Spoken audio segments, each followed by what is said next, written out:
Jean-Marie Le Guen, bonjour et bienvenue sur Radio Classique. Vous allez bien ? Écoutez, on va. Bon, je rappelle que vous êtes député socialiste du 13e arrondissement de Paris. Je rappelle également que vous êtes un des soutiens de Martine Aubry. Donc, vous êtes médecin, je crois, de formation ? Oui. L'état de santé du Parti socialiste ce matin ? C'est sûr que le Parti socialiste a du mal à se remettre d'une situation chaotique. Indiscutablement, le Parti socialiste a du talent pour exhiber toutes les difficultés qui sont celles d'une vie collective. En plus, il a des règles qui sont sans doute loin d'être parfaites, d'être parfaites, et qui au contraire multiplient les obstacles et les possibilités pour créer des conflits. Donc, indiscutablement, nous regardons ça avec humilité et beaucoup de tristesse. Oui. Mais alors, aujourd'hui, on va essayer d'oublier la politique. Imaginez que vous soyez dans la situation des partisans de Ségolène Royal. Vous trouveriez que c'est jouable de se dire, non, l'élection elle est gagnée par Martine Aubry avec 42 voix d'avance ?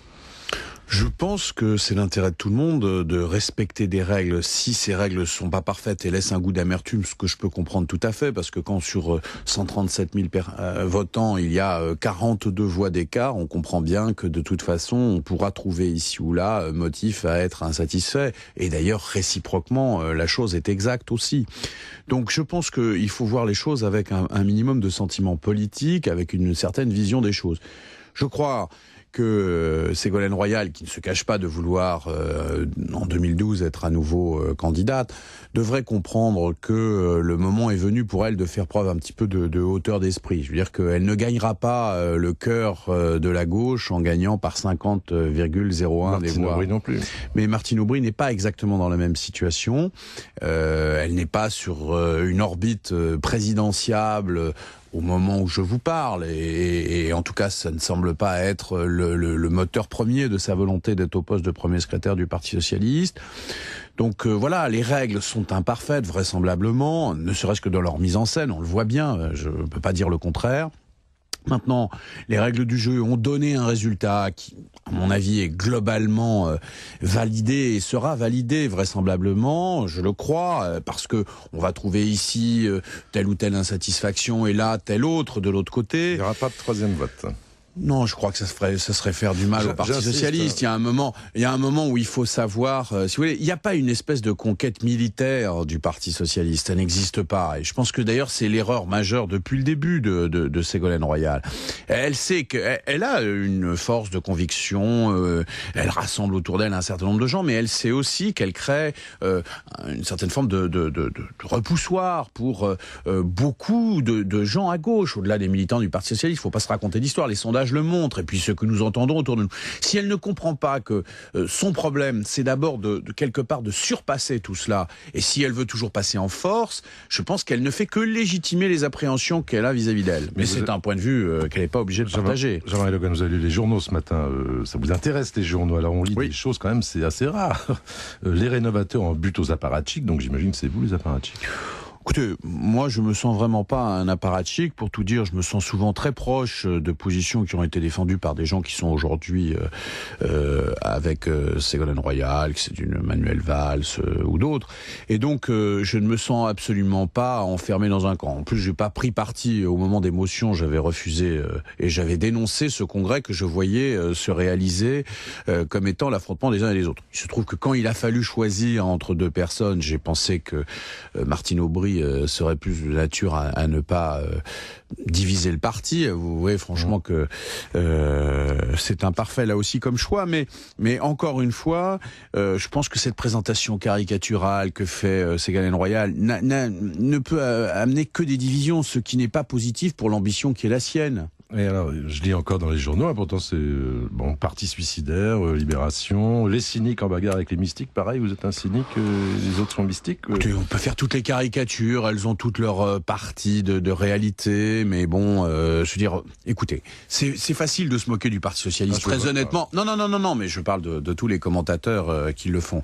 Il se trouve que nous exposons, et de façon extraordinairement maladroite, tous les problèmes de lutte pour le pouvoir. Dans le même temps, c'est vrai qu'à l'UMP, il y a beaucoup moins de discussions de ce type. Mais enfin, ça s'appelle les carnets Bertrand, ça s'appelle Clearstream, c'est comme ça qu'ils règlent leurs affaires. Donc, si vous voulez, effectivement, nous, il n'y a pas des manœuvres de basse police, il n'y a pas des dénonciations calomnieuses, etc., sur des affaires qui touchent quand même à des choses très graves dans le cadre du code pénal.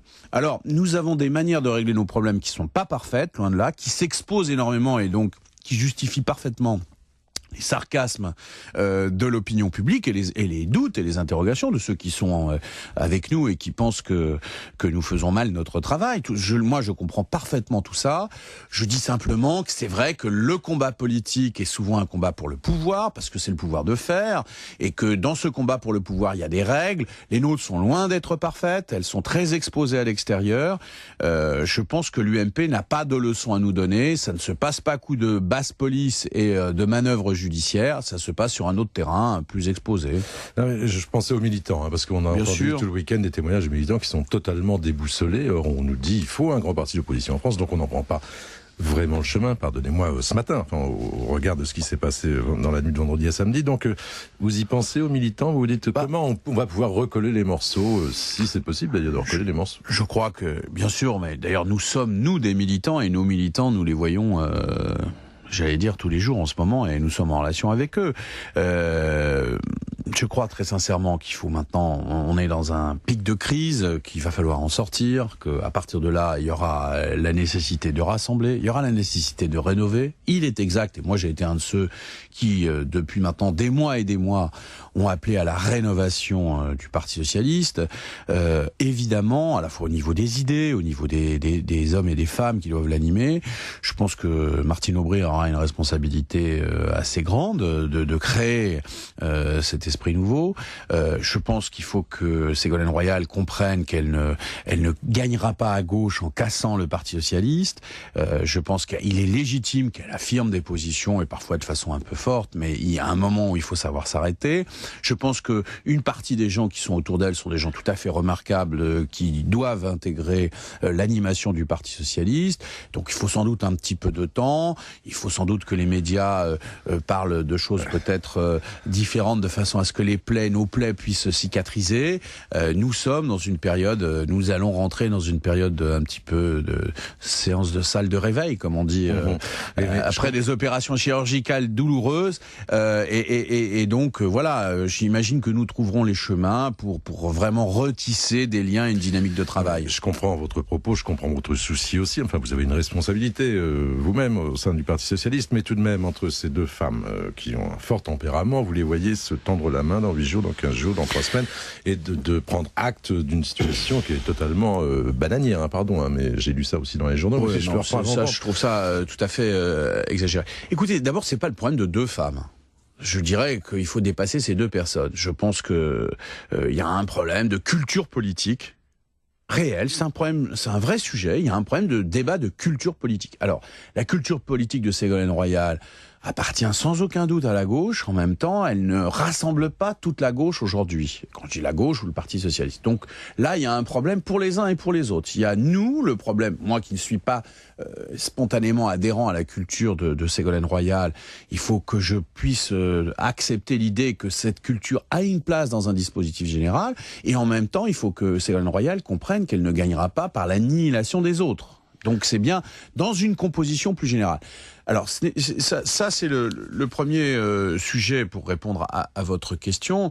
Le deuxième, vous savez, il va falloir que le Parti socialiste et l'opinion publique, qui à juste titre regarde ce qui se passe au Parti socialiste, parfois avec beaucoup de tristesse et de sarcasme, on va revenir à des problèmes sérieux. Malheureusement, la crise qui est là au plan mondial et singulièrement au plan français, ce sont des questions sérieuses. Est-ce que nous saurons être à la hauteur de la réponse de ces questions? C'est de ça dont dépend fondamentalement la capacité que nous aurons ou pas de repartir vers de l'avant. Docteur Le Guen, si j'ai bien compris, le pouls du patient est faible, mais il peut encore s'en sortir. À la fois faible et erratique, je pense que le patient peut et doit s'en sortir. Je pense qu'il a une responsabilité historique, c'est de répondre à ce qu'attendent une partie de nos compatriotes pour faire face à la situation de notre pays.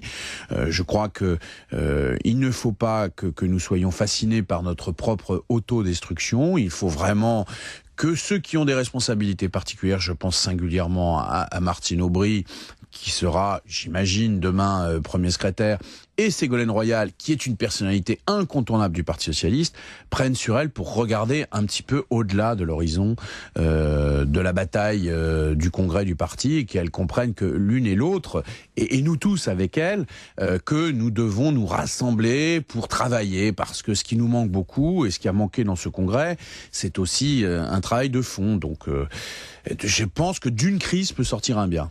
C'est tout le mal que je vous souhaite. Je vous remercie, Jean-Marie Le Guen. Bonne journée.